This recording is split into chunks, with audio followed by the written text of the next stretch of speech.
All of you.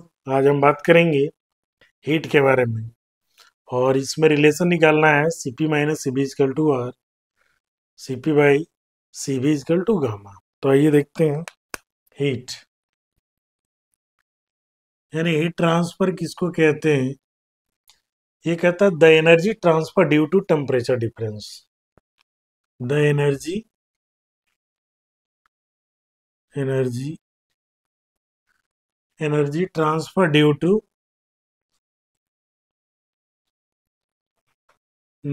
To temperature difference temperature difference is called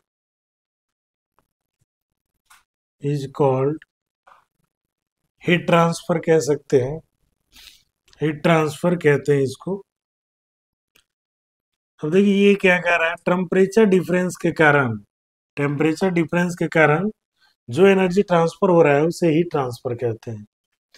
numerical form में देखेंगे heat transfer Q directly proportional to M होता है, mass के directly proportional होता है, और Q directly proportional to delta T.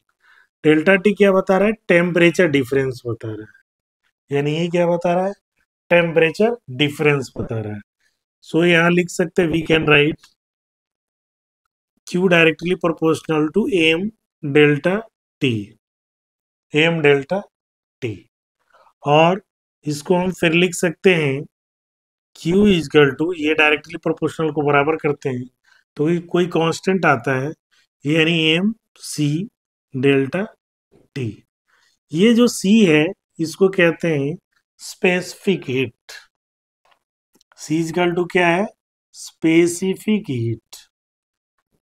ये है स्पेसिफिक हीट। अब इसमें जानना है स्पेसिफिक हीट क्या है। स्पेसिफिक हीट किसको कहते हैं। स्पेसिफिक हीट का मतलब है amount of heat required to raise the 1 degree temperature of unit mass of substance. कहता है एकांक द्रव्यमान का तापमान 1 डिग्री सेल्सियस बढ़ाने के लिए जितनी ऊष्मा की आवश्यकता पड़ती है उसको कहते हैं स्पेसिफिक हीट। यानी ये क्या कहा, amount of heat required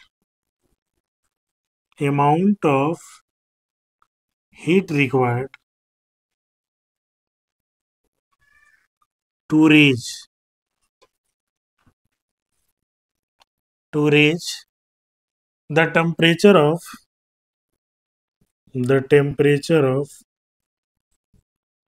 unit mass of substance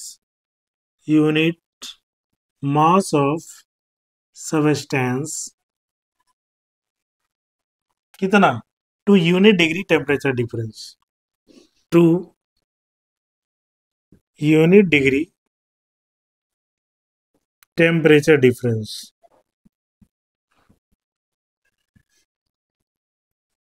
मतलब क्या कह रहा है, एकांक द्रव्यमान का ताप 1 डिग्री सेल्सियस बढ़ाने के लिए, यूनिट कह रहा है एकांक टेम्परेचर बढ़ाने के लिए जितनी ऊष्मा की आवश्यकता पड़ती है उसको कहते हैं specific heat.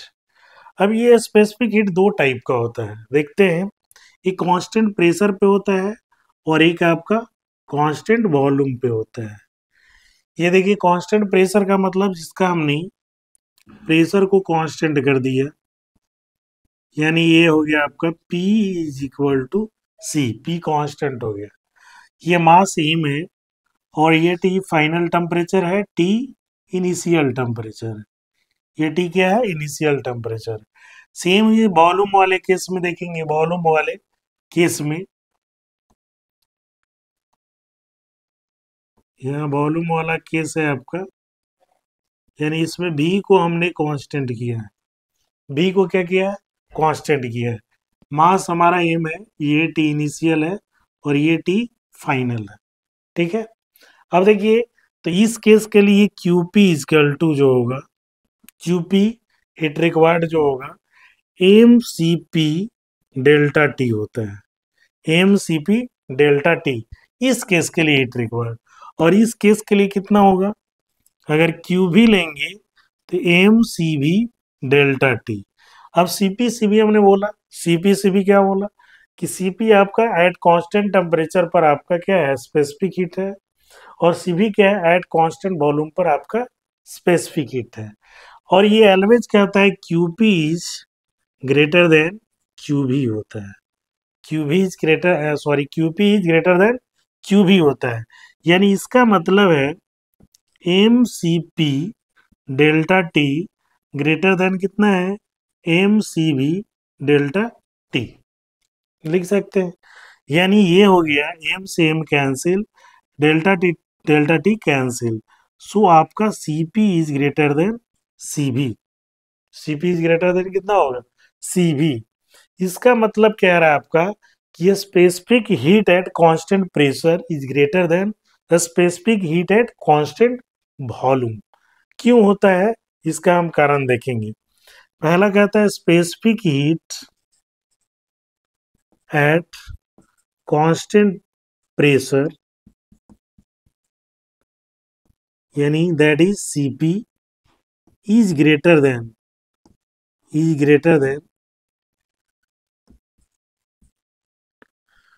constant is greater than specific heat at constant volume Cv। यानी Cp जो होता है हमेशा Cv से बड़ा होता है। इसका कारण है कि Cp में एक्सटर्नल एनर्जी और एक्सटर्नल वर्क डन दोनों इंक्लूड होता है। क्यों बड़ा होता है, क्यों बड़ा होता है, इसका हम देखें। हमने कहा Cp ग्रेटर देन Cv होता है, इसका रीजन क्या है, इसका रीजन है कि सीपी जो होता है ये इंक्लूड रहता है, इसमें क्या क्या इंक्लूडेड रहता है, एक्सटर्नल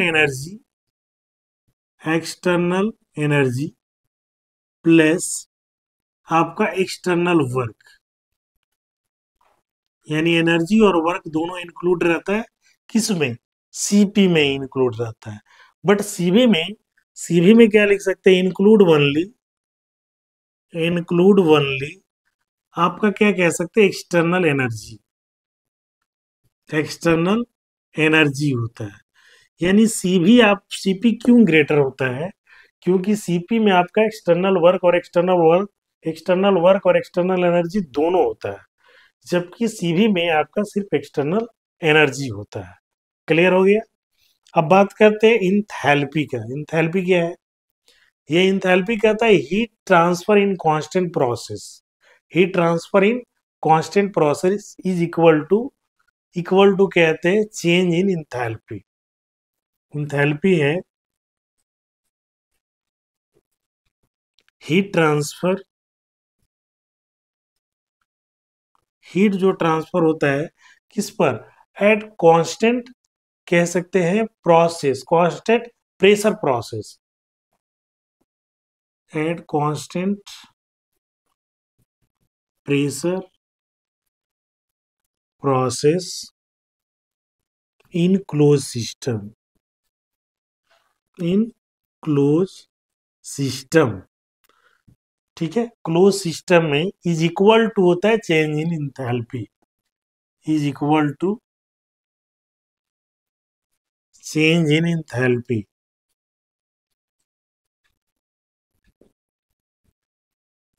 इंथैल्पी यानी इंथैल्पी इक्वल टू लिख सकते हैं that is DH equal to लिख सकते हैं एम सी पी, और क्या लिख सकते हैं dt, M C P D T, ये इंथैल्पी हो जाता है आपका।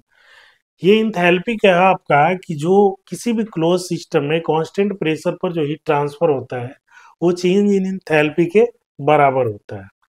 अब हमें एक इम्पॉर्टेंट फॉर्मूला क्या करना है, डेराइव करना है। कैसे डेराइव करेंगे, तो पहला कहता है टू शो करना है, हमें क्या शो करना है, that CP minus CV is equal to R. बहुत ही आसान तरीके से सॉल्व करेंगे, मेथड कई है लेकिन हम आसान तरीके से चलेंगे।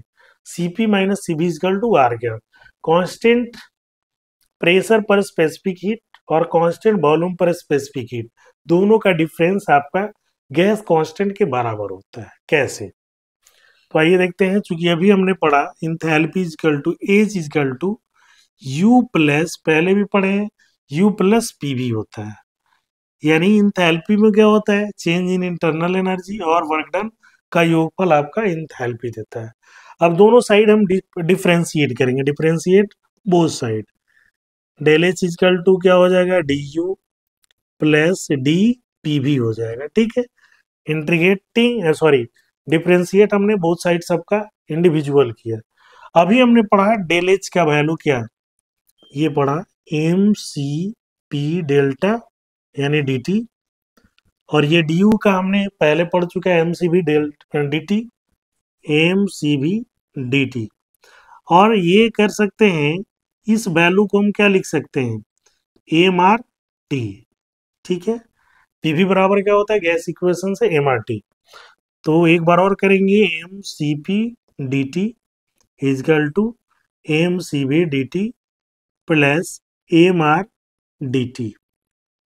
देखिए अब डी टी इधर से कॉमन, एम डी टी इधर से कॉमन हो जाएगा, इधर M D T into C P है, और इधर एम डी टी ये हो जाएगा सी भी प्लस आर बच जाएगा आपका। तो एम डी टी से डी टी कैंसिल, एम से एम कैंसिल हो जाएगा, बचा क्या आपका, यहाँ लिख देते हैं, यहाँ आपका बच गया आपका C P is equal to C B plus are.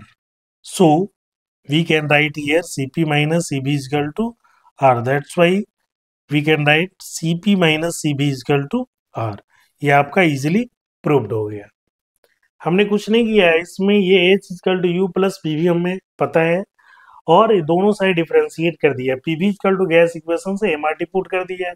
अब ये दोनों कांस्टेंट है, वेरिएबल टी है, तो एम आर डी टी हो गया। अब M C B D T यहाँ है, डी यू के जगह, चेंज इन इंटरनल एनर्जी के जगह, तो M C B D T हो गया, और ये M C P D T हो गया। अब देखिए ये दोनों साइड एम और डी टी कॉमन है, तो एम डी टी कैंसिल हो गया, C P is equal to C B plus R. So C P minus C B is equal to R, easily आपने ये सॉल्व कर दिया। अब देखिए C P by C B is equal to क्या होता है, gamma. C P by C B is equal to gamma होता है। सो हम यहाँ क्या लिख सकते हैं, C P is equal to Y into C B लिख सकते हैं, वाई इंटू आप सी बी लिख सकते हैं। क्योंकि अभी हमने रिलेशन निकाला C P minus C B is equal to क्या निकाला, आर। अब यहाँ हम क्या पुट कर सकते हैं, सीपी की वैल्यू गामा के टर्म में पुट कर सकते हैं। तो यहाँ हमने लिख दिया gamma into C B minus C B is equal to R. अब ये सी बी हमने कॉमन ले लिया, क्या हो गया, gamma minus one is equal to R. अब ये देखिए, इसलिए सी बी इजकल टू क्या हो जाएगा आपका, R upon gamma minus one. ये वैल्यू आ जाएगा आपका, आ जाएगा। एक वैल्यू ये भी पूछता है कि सीवी का जो वैल्यू होता है R upon gamma minus one ही होता है, तो दूसरा हम सीपी का वैल्यू इसी तरह निकाल सकते हैं। ये वैल्यू आता है गामा आर बटा गामा माइनस वन आता है, ये आता है किसका वैल्यू, आपका सीपी की वैल्यू आती है।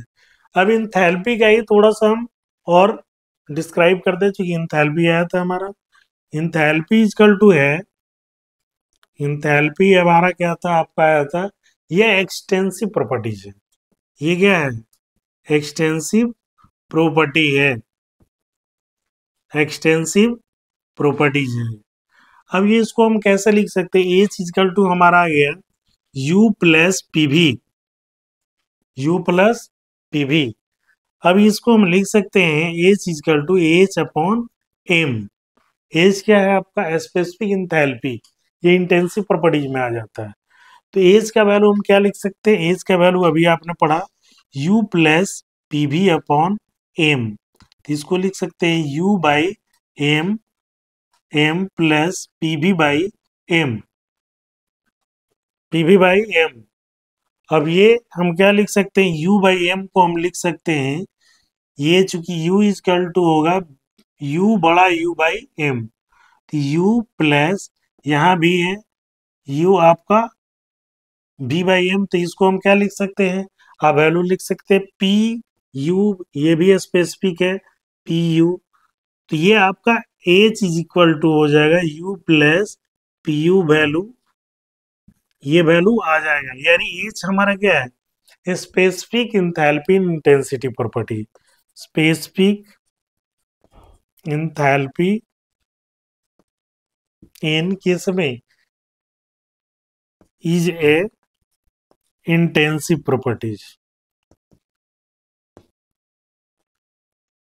कैसे हुआ ये इंटेंसिव, चूंकि ये एक्सटेंसिव प्रॉपर्टीज था।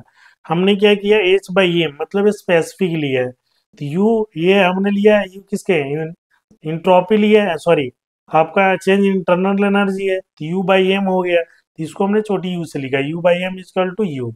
अब पी वी बाई एम यानी V by M is equal to U लिखा, तो ये हमारा जो वैल्यू आया स्पेसिफिक इंथैल्पी का, ये कहता है एक इंटेंसिव प्रॉपर्टी जो है। तो हमने ये रिलेशन इजिली आपका निकाल लिया कि Cp minus CB is equal to R, जो कि एग्जाम में हमेशा आते रहता है।